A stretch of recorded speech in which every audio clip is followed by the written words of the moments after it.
বাঙালিদের কিন্তু পাতে মিষ্টি না হলে কিন্তু চলে না। তো আমরা বাঙালিরা কম বেশি কিন্তু অনেকেই মিষ্টি খেতে খুব ভালোবাসি, নানান ধরনের মিষ্টি। তো আমরা তো হালুয়া তো অনেকেই পছন্দ করি, নানান ধরনের হালুয়া বানানো হয়ে থাকে। বিশেষ করে শীতকালে কিন্তু গাজরের হালুয়াটা আমরা বানিয়েই থাকি। আর এখন আমি যেটা দেখাবো সেটা কিন্তু একদম অন্য ধরনের একটা হালুয়া, সেটা হচ্ছে মুগের হালুয়া। তো চলুন দেখে নিই কীভাবে বানাচ্ছি। Hello viewers, welcome to my YouTube channel Rupa's blog and cook. প্রথমে আমি একটি পাত্রের মধ্যে লিকুইড মিল্ক নিয়ে নিলাম। সেটাকে কিন্তু আমি খুব ভালো করে জাল দিয়ে নেব। তো পাত্রের মধ্যে কিন্তু দুধটা ঢালা হয়ে গেছে, এবার কিন্তু আমি এটাকে গরম বসিয়ে দিয়েছি। এদিকে মুগ ডাল কিন্তু সারা রাত আমি ভিজিয়ে রেখেছিলাম, তারপর জল ঝরিয়ে নিয়েছি। তারপর এটাকে আমি বেটে নেব। আর কাজুটাকে ধুয়ে রেখেছিলাম, এটাকেও কিন্তু আমি বেটে নেব। বাটাটা কিন্তু দানা দানা হবে। মুগ ডালটা মিহি করে বাটবো, কিন্তু কাজুটা কিন্তু দানা দানা থাকবে। আর এই দিকে কিন্তু মুগ ডালটা আমি মিক্সি বোলের মধ্যে নিয়ে নিচ্ছি, এটাকে পেস্ট করে নেব। এই দেখুন মুগ ডালটা আমার কিন্তু পেস্ট করা হয়ে গেছে।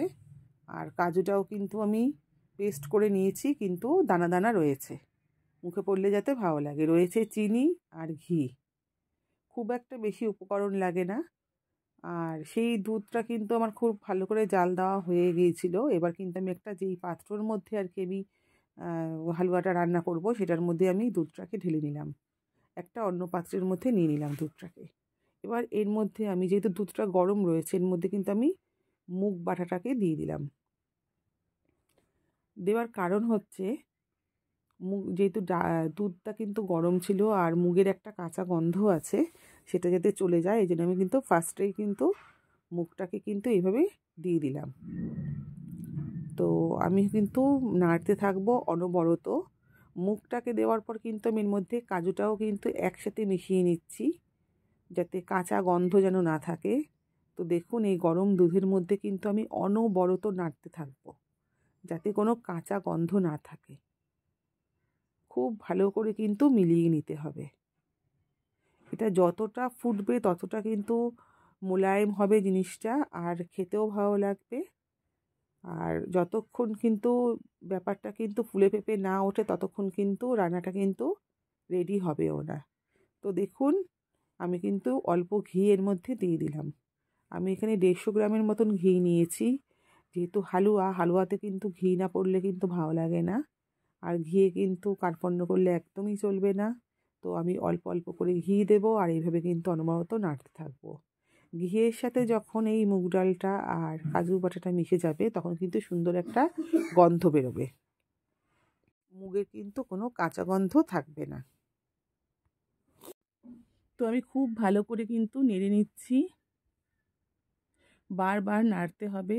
আর বলেইছি আগে যে যত নাড়বো, নাড়তে নাড়তে কিন্তু খুব সুন্দর কিন্তু ব্যাপারটা কিন্তু একদম মানে মোলায়েম হয়ে যাবে। বোঝাই যাবে যে রান্নাটা কিন্তু পুরো তৈরি হওয়ার দিকে এগোচ্ছে। আর বারবার নাড়লে এইসব জিনিস না নিচে লেগেও যায় না, নয়তো নিচে লেগে যাওয়ার ভয় থাকে। লেগে গেলে খেতে ভালো লাগবে না, তাই অনবরত কিন্তু নেড়ে যাচ্ছি।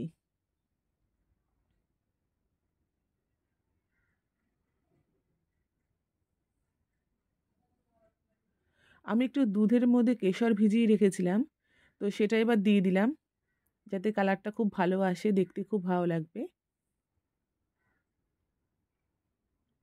তো এটা দিয়েও কিন্তু আমি খুব সুন্দর করে কিন্তু নেড়ে নেব।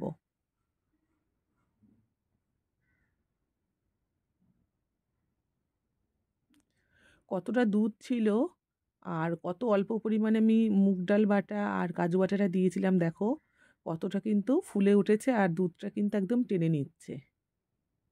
আমি এতবার নাড়ছি, তারপরেও কিন্তু নিচে হালকা একটা সরের মতন কিন্তু পাত্রের মধ্যে পড়ে যাচ্ছে। তোমরা কিন্তু অনবরত নাড়তে থাকবে।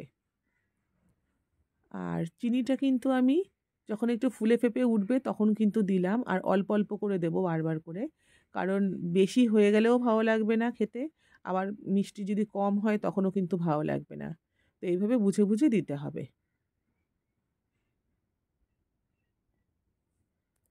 তো তো বাটির মধ্যে বাদবাকি যে ঘিটা ছিল সেটা এবার দিয়ে দিলাম।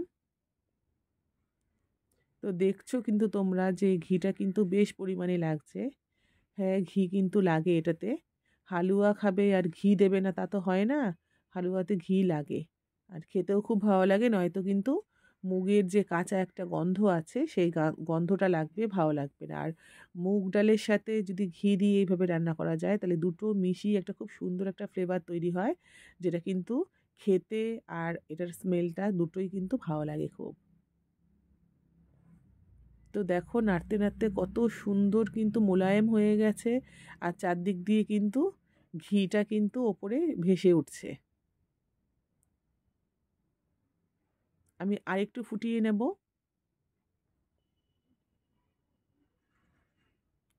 রান্নাটা প্রায় তৈরি হয়ে এসছে। এবার আমি কি করব, দেখো যে ফুটে ফুটে উঠছে মাঝখান দিয়ে।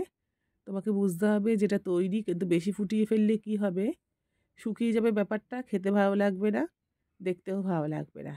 এবার আমি কি করব, এর মধ্যে আমি এলাচের গুঁড়ো দিয়ে দেব। একটু নেড়ে নেব 1 মিনিটের মতন। রান্নাটা কিন্তু আমার প্রায় তৈরি হয়ে গেছে। এখন এই অবস্থায় কিন্তু নামিয়ে নেওয়া যায়, সহজেই খেয়ে ফেলা যায়। একটু ঠান্ডা করে খেলে ভালো হয়। তো কেমন লাগলো আজকের রেসিপিটা অবশ্যই জানাবেন।